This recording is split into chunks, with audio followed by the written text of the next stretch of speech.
Rob Reno एक बार फिर आपके साथ हम मसीही परिवार के बारे में अपनी बातचीत जारी रख रहे हैं और विशेष रूप से इस अध्याय में मसीही विवाह के बारे में बात कर रहे हैं। हमारे पहले भाग में हमने विवाह के लिए परमेश्वर के दो बड़े मिशनों के बारे में बात की थी, आध्यात्मिक परिवर्तन का मिशन और धार्मिक बच्चों का पालन पोषण करने का मिशन।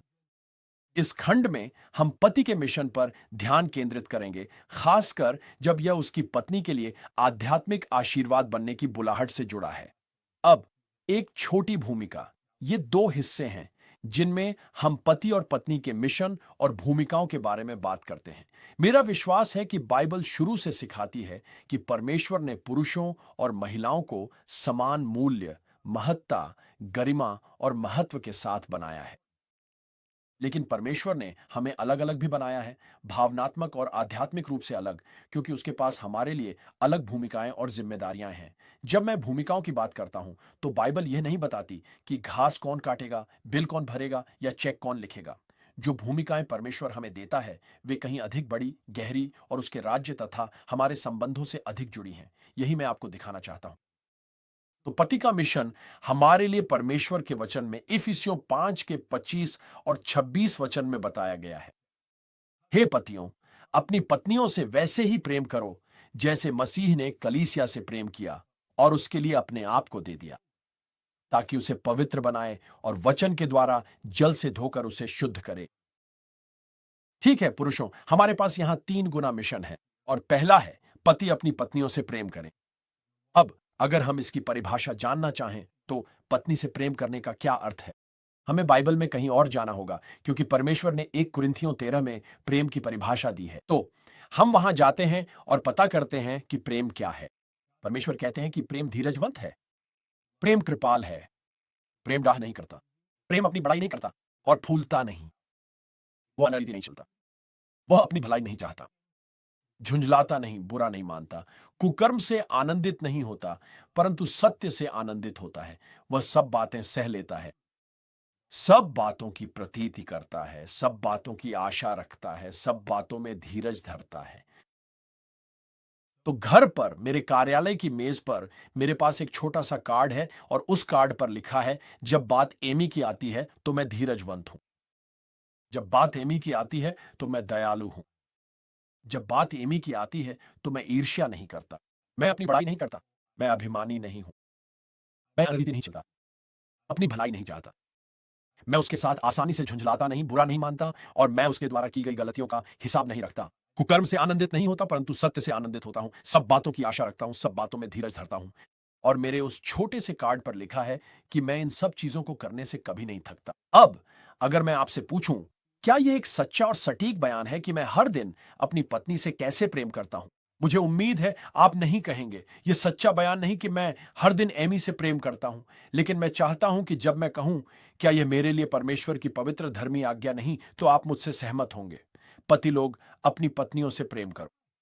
तो इसका क्या मतलब है? इसका मतलब है वह सब कुछ। पति लोग, अपनी पत्नियों से प्रेम करो। प्रेम धीरजवंत होता है, प्रेम दयालु है। क्या आपने बाइबल पढ़ते समय महसूस किया कि परमेश्वर अपनी पवित्र और धर्मी आज्ञाओं के साथ आपके सामने 100 फीट ऊंची हाई जंप बार रख रहे हैं? एक हाई जंप बार जमीन से 100 फीट ऊपर है और वह आपको आदेश दे रहे हैं कि आप उसके ऊपर से कूद जाएं। क्या आपको कभी ऐसा लगा जैसे आप डूबने वाले हो? मुझे नहीं पता मैं कैसे करूंगा। आप दो चीजें कर सकते हैं, एक है सामान्य तरीका, एक है सही तरीका। सामान्य तरीका यह है कि 100 फीट ऊंची हाई जंप बार, यानी परमेश्वर की पवित्र आज्ञा को देखकर लोग कहते हैं शायद परमेश्वर का यही मतलब नहीं था। अगर बाइबल का 21वीं सदी का संस्करण होता तो शायद परमेश्वर कहते, पति, उसे ठीक से पेश आओ, उसका ध्यान रखो और बाकी सब करो। और वही पति की जिम्मेदारी होती। बार जमीन से 100 फीट नहीं, 3 फीट ऊंची है और शायद हम उस बार को पार भी कर सकते हैं। यही तो अधिकतर लोग परमेश्वर के वचन के साथ करते हैं, उसे नजरअंदाज या बदल देते हैं। परमेश्वर का उद्देश्य है कि यह 100 फीट ऊंचा जंप बार आपको घुटनों पर लाए, ताकि आप प्रभु के पास जाएं और कहें, प्रभु, मुझ में अपनी पत्नी से वैसे प्रेम करने की सामर्थ्य और विश्वास नहीं है जैसा आप चाहते हैं। मुझ में वह सद्गुण नहीं, मुझ में वह चरित्र नहीं कि मैं आपकी आज्ञा का पालन कर सकूं। मैं यह पार नहीं कर सकता। मैं ऐसे को जानता हूं जो कर सकता है, वह है मेरे प्रभु और उद्धारकर्ता यीशु मसीह। मैं मसीह के साथ क्रूस पर चढ़ाया गया हूं। अब मैं नहीं, मसीह मुझ में जीवित है। जो जीवन अब शरीर में जीता हूं वह परमेश्वर के पुत्र पर विश्वास से जीता हूं, जिसने मुझसे प्रेम किया और अपने आप को मेरे लिए दे दिया। तो यीशु, आज पति बनने के लिए यही मेरी योजना है। मैं आप में रहकर जीऊंगा और आप मेरी पत्नी से प्रेम करेंगे। आप मुझे अलौकिक रूप से सक्षम बनाएंगे कि मैं वह पति बन सकूं जो मैं नहीं हूं। आइए फिर से इफिसियों 5 पर लौटते हैं। पति लोग, अपनी पत्नियों से वैसे ही प्रेम करो जैसे मसीह ने कलीसिया से प्रेम किया और उसके लिए अपने आप को दे दिया। पुरुषों, पहला मिशन है प्रेम करना, दूसरा मिशन है सेवा करना। प्रेम करो और सेवा करो।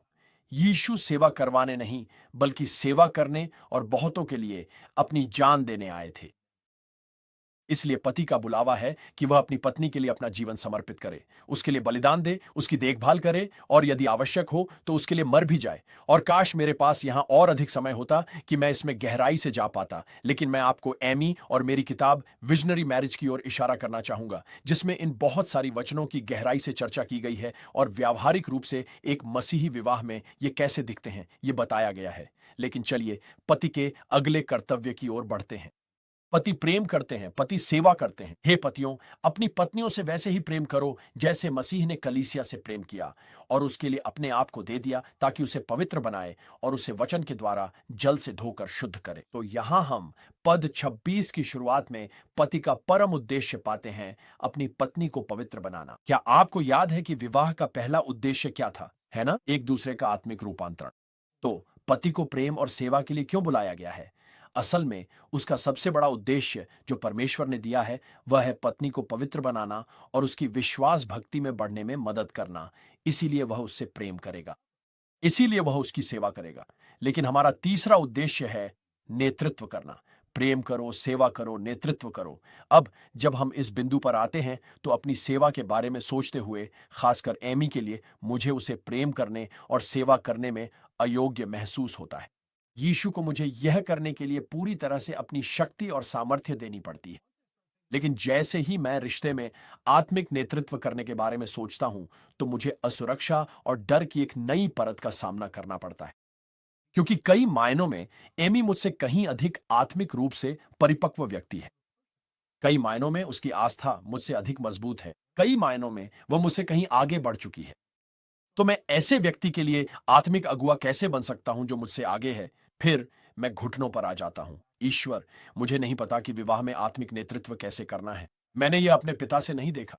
मेरे पिता नास्तिक थे और हमारे घर में आत्मिक नेतृत्व नहीं दिया। तो प्रभु, आपको ही यह करना होगा। आपको मुझे अलौकिक रूप से सक्षम बनाना होगा ताकि मैं अपनी पत्नी के साथ आत्मिक संबंध और आत्मिक देखभाल कर सकूं। तो चलिए दोस्तों, बात करते हैं कि यह कैसा दिख सकता है। एक पति अपने रिश्ते में आत्मिक देखभाल और नेतृत्व कैसे दे सकता है? ये शुरू होता है, परमेश्वर हमें यहाँ पद 26 में एक बिंदु देते हैं। पति अपनी पत्नियों से वैसे ही प्रेम करें जैसे मसीह ने कलीसिया से प्रेम किया और उसके लिए अपने आप को दे दिया ताकि उसे पवित्र बनाए, वचन द्वारा जल से धोकर शुद्ध करे। तो अब हमारे पास तरीका है, हमारे पास अभ्यास है। यहां जल से धोने की बात केवल एक उदाहरण है। इसका अर्थ यह नहीं कि पति हर दिन पत्नी को टब में बपतिस्मा दे रहा है। हम इसी के बारे में बात कर रहे हैं। यह आत्मिक शुद्धिकरण की एक तस्वीर है। लेकिन बहुत व्यावहारिक रूप से यहां एक पति अपनी पत्नी के लिए आत्मिक देखभाल कैसे करेगा? वह अपनी पत्नी के साथ बाइबल पढ़ेगा। वह उनके रिश्ते में बाइबल को खुला रखेगा। और यहां जो तस्वीर है वह यह नहीं है कि पति बाइबल को अपनी पत्नी के ऊपर लहरा रहा है। तस्वीर यह है कि पति बाइबल को अपने ऊपर रखता है, खुद को परमेश्वर के वचन के अधिकार के अधीन करता है और बस अपनी पत्नी को आमंत्रित करता है। उस संबंध में जो उसका प्रभु के साथ है, वह वचनों के अधिकार के अधीन है, उसमें अपनी पत्नी को आमंत्रित करता है। व्यावहारिक रूप से बस अपनी पत्नी के साथ बाइबल पढ़ना। सुनो, क्या मैं तुम्हारे साथ बाइबल पढ़ सकता हूं? अगर आपने यह पहले कभी नहीं किया तो आपको आत्मिक विरोध का सामना करना पड़ेगा। यह विरोध आपकी पत्नी से नहीं बल्कि शैतान और दुष्ट आत्माओं से होगा, क्योंकि वे नहीं चाहते कि आप ऐसा करें। मैं पतियों से पूछता हूं, क्या पति पत्नी को साथ बाइबल पढ़नी चाहिए? वे कहते हैं हां, जरूरी है। क्या परमेश्वर यही चाहते हैं? हाँ, मुझे लगता है कि परमेश्वर चाहते हैं कि हम ऐसा करें। मेरा मतलब है, इफिसियों 5:26 कहता है कि हमें ऐसा करना चाहिए। क्या एक साथ बाइबल पढ़ना आसान है? और वे कहते हैं नहीं नहीं, यह बहुत बहुत मुश्किल है। और मैं कहता हूं अच्छा ठीक है, 1 मिनट रुकिए। मेरा मतलब है, एक साथ बाइबल पढ़ने के लिए आपको बस 1 मिनट चाहिए किसी दृष्टांत, भजन या नीति वचन को पढ़ने के लिए। एक नीति वचन केवल 2 पंक्तियों का होता है और आप जानते हैं, भले ही आप बहुत अच्छे पाठक ना हो, तब भी आपके फोन या टैबलेट में उसमें बाइबल ऐप होता है और एक छोटा प्ले बटन होता है। आपको इसे पढ़ने की जरूरत नहीं। प्ले बटन दबाए, कोई आपके लिए पढ़ देगा। जब मैं समझाता हूं, पूछता हूं क्या यह आसान है, वे कहते हैं हां, ऐसे समझाने पर आसान लगता है। मुझे भी यही लगता है। मैं पूछता हूं आप पत्नी के साथ कितनी बार बाइबल पढ़ते हैं? वे कहते हैं असल में हम ज्यादा नहीं करते। क्या यह मतलब बनाता है? यह महत्वपूर्ण है। परमेश्वर चाहता है आप करें। यह करना आसान है, हम वास्तव में इसे करते नहीं हैं। इसका कोई मतलब नहीं बनता क्योंकि इस समीकरण में हम कुछ मिस कर रहे हैं। यह महत्वपूर्ण है। परमेश्वर चाहता है कि आप ऐसा करें। यह आसान है। शैतान और दुष्ट आत्माएं आपको यह करने से रोकने की पूरी कोशिश करेंगी। वे यह बर्दाश्त नहीं कर सकते कि आप दोनों मिलकर परमेश्वर का वचन खोलें और विश्वास से पढ़ें, क्योंकि यह जीवित प्रबल किसी भी दोधारी तलवार से तेज है। आत्मा, गांठ और गूदे को भेदता है और मन की भावनाओं और विचारों को जांचता है। अगर आप दोनों मिलकर परमेश्वर की पुस्तक पढ़ते हैं तो पवित्र आत्मा आपके हृदयों को रूपांतरित करेगा। वो आपके मन को नया करेगा। वो आपको पवित्र आत्मा की शक्ति देगा ताकि आप वह पति बन सकें जो आप नहीं हैं, वह पत्नी बन सकें जो आप नहीं हैं, और एकता देगा। शैतान को आपको इस पुस्तक से दूर रखना है। दूसरा तरीका जिससे पति विवाह में आध्यात्मिक नेतृत्व दे सकते हैं वह है प्रार्थना द्वारा। कोई भी आध्यात्मिक देखभाल संबंध प्रार्थना को शामिल करेगा, और इसलिए मैं पुरुषों से भी वही सवाल पूछूंगा। क्या पतियों को पत्नियों के साथ प्रार्थना करनी चाहिए? हां, यह जरूरी है। परमेश्वर भी यही चाहते हैं। क्या यह करना आसान है? नहीं, यह बहुत कठिन है। ठीक है, अपनी पत्नी के साथ प्रार्थना करने में केवल 10 सेकंड लगते हैं। अब क्या आप 1 मिनट या 1 घंटे तक प्रार्थना कर सकते हैं? बिल्कुल, लेकिन 10 सेकंड। परमेश्वर, हमारे विवाह के लिए धन्यवाद। मेरी पत्नी के लिए धन्यवाद। क्या आप उसे आशीर्वाद देंगे? क्या आप हमें अपने में एकजुट रखेंगे? हमारे परिवार को यीशु के नाम पर आशीर्वाद दें। आमीन। 8 सेकंड की प्रार्थना। यह करना वास्तव में आसान है और बहुत कम मसीही जोड़े साथ में प्रार्थना करते हैं। क्यों? क्योंकि हम उस आत्मिक युद्ध के तत्व को मिस कर रहे हैं। यह महत्वपूर्ण है। परमेश्वर चाहते हैं कि आप ऐसा करें। यह करना आसान है। शैतान और दुष्ट आत्माएं आपको रोकने की पूरी कोशिश करेंगी। वे चाहती हैं कि आप प्रार्थना न करें, क्योंकि अगर आप पति पत्नी के रूप में प्रार्थना में परमेश्वर के पास जाते हैं, खुद को विनम्र करते हैं और उसकी मदद मांगते हैं, तो वह क्या करेगा?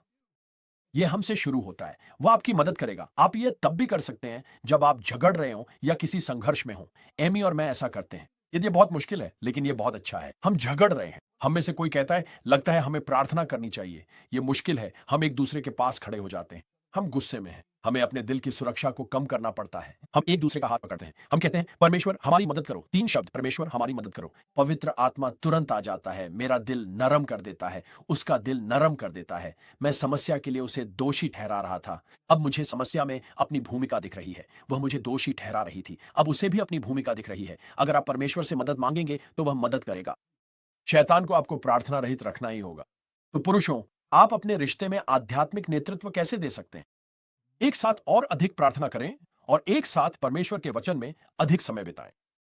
अगर आप इस विषय पर और प्रशिक्षण मजबूती चाहते हैं तो एमी और मेरी किताब विजनरी मैरिज, उससे जुड़ा बाइबल अध्ययन, वीडियो सीरीज और पॉडकास्ट बेस्ट वे हर हफ्ते सुने, ताकि आपके पारिवारिक रिश्तों, दृष्टि में आशा, मदद मिल सके। पॉडकास्ट किसी भी पॉडकास्ट सेवा या यूट्यूब पर है। मैं अगले भाग का इंतजार कर रहा हूं। हम पत्नी के मिशन के बारे में बात करने वाले हैं।